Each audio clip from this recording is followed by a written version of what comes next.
ఆకులు మొత్తం వంకరపోవడము, ముడత వచ్చినట్టు, అంటే ఎనికి ముడత వచ్చినట్టు చాలామందికి ఎలా ఉంటుందంటే మన పుండుకూర ఆకుల్లా మడుచుకొని ఉంటాయన్నమాట, కిందికి మడుచుకొని ఉంటాయి.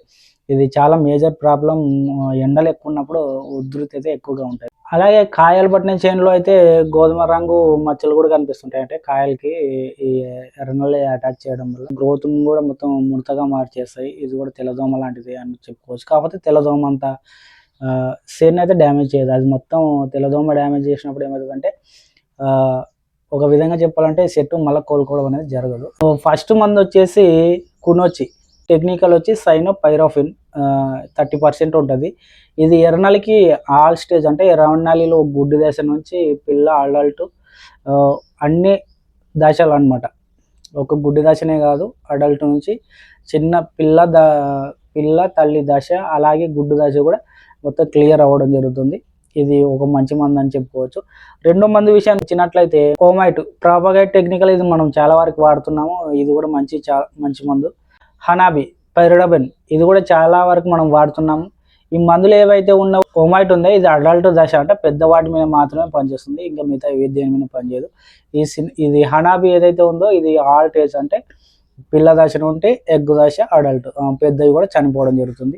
కాబట్టి మీ సమస్య, అంటే మీ పొలంలో సమస్య ఎలా ఉంది, దాన్ని ఎలా వాడాలనేది మీరు చూసి నిర్ణయించుకోండి. ఐదోది వచ్చేసి ఎండ్యూరర్ ఎగ్జాథియాక్సా అని టెక్నికల్ ఉంటుంది. ఇందులో ఎగ్జాథియాక్సా అనే టెక్నికల్ చాలా మంది రైతులు వాడిస్తున్నారు, చాలా మంది యూట్యూబర్లు కూడా చెప్తున్నారు. వాళ్ళు చెప్పే బయోమందులో దీన్ని కలుపుకొని వాడండి, చాలా మంచి రిజల్ట్ రావడం జరుగుతుందని చాలామంది ప్రమోట్ కూడా చేస్తున్నారు. ఇది కూడా చాలా ఎక్సలెంట్ టెక్నికల్ ఎగ్జాథియాక్సా అనేది. ఇది కూడా పిల్ల దశ నుంచి అడల్ట్ దశ, అంటే గుడ్డు పిల్ల దశ ఇంకోటి అడల్ట్ 4 స్టేజ్లో మొత్తం క్లియర్ అవుతుంది. ఇది కూడా చాలా మంచి టెక్నికల్. ఇది కూడా సీజ్మైట్, ఇందులో ఎగ్జాథియాక్సా ఉంటుంది, ఇంకోటి ప్రోపగేట్ ఉంటుంది. అంటే ఎండ్యూరరు ఓమైట్ రెండు టెక్నికల్ కాంబినేషన్ మీద వచ్చింది సీజ్మైట్. ఇది కూడా చాలా మంది వాడే ఉంటారు. ఇది కూడా అడల్ట్ దశ నుంచి గుడ్డు దశ ఏదైతే పిల్ల దశ ఉందో ఇది కూడా మొత్తం క్లియర్ చేస్తుంది. ఇది కూడా చాలా మంచి మందు. ఇది ఫేమస్ అనే ముందు చాలా మంది వాడే ఉంటారు. దీని రిజల్ట్ కూడా ఎక్సలెంట్ ఉంటుంది. సల్ఫర్, ఇది చాలా మంది సల్ఫర్ గురించి ఒక అవగాహన ఉందండి. మనం బయట పోయి అడిగినప్పుడు సల్ఫర్ తెగుళ్ళకి మాత్రమే పనిచేస్తుంది అనుకుంటారు, ఎందుకంటే దాని మీద పౌడర్ మిల్డ్ ఒకటి పెట్టింటారు ఆకుల మీద. చాలామంది డీలర్లు కూడా ఇది పౌడర్ మిల్డ్ ఒకటే పనిచేస్తుంది, రెడ్ మార్క్స్కి అసలు పనిచేయదని చెప్తున్నారు. మీరు అలాంటివి ఏం పట్టించుకోవద్దండి, వాళ్ళు అలాగే అంటారు. తీసుకొచ్చుకొని స్ప్రే చేయండి, తక్కువ ఉన్నప్పుడు మాత్రమే స్ప్రే చేయండి. హెవీగా ఉన్నప్పుడు ఇది సల్ఫర్ అనేది అంత పని చేయకపోవచ్చు. ఏదైతే పొలంలో ఉధృతి ఎక్కువ ఉంది అనుకున్నప్పుడు పైన చెప్పినది ఓమైట్ కానీ హనావి కానీ సీజ్మైట్ కానీ ఇలాంటివి స్ప్రే చేయడానికి ట్రై చేయండి. కూనోచి ఇలాంటివి హెవీగా ఉన్నప్పుడు.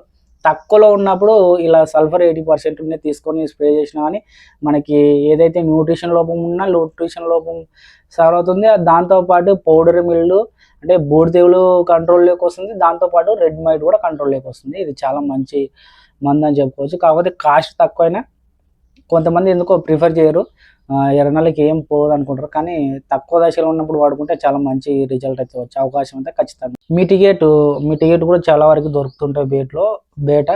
ఇది కూడా చాలా ఫెన్ పైరోక్సిమైట్ అని దీనిలో టెక్నికల్ ఉంటుంది. ఇది కూడా చాలా వరకు ఎక్సలెంట్గా పనిచేస్తుంది. మనం మాట్లాడుకున్న మందులో మీ సమస్య ఎలా ఉంది దానికి తగ్గట్టు మీరు మందులు సెలెక్ట్ చేసుకోండి. చాలా మంచి రిజల్ట్ రావడం జరుగుతుంది. ఇవి ఒకసారి ట్రై చేయండి.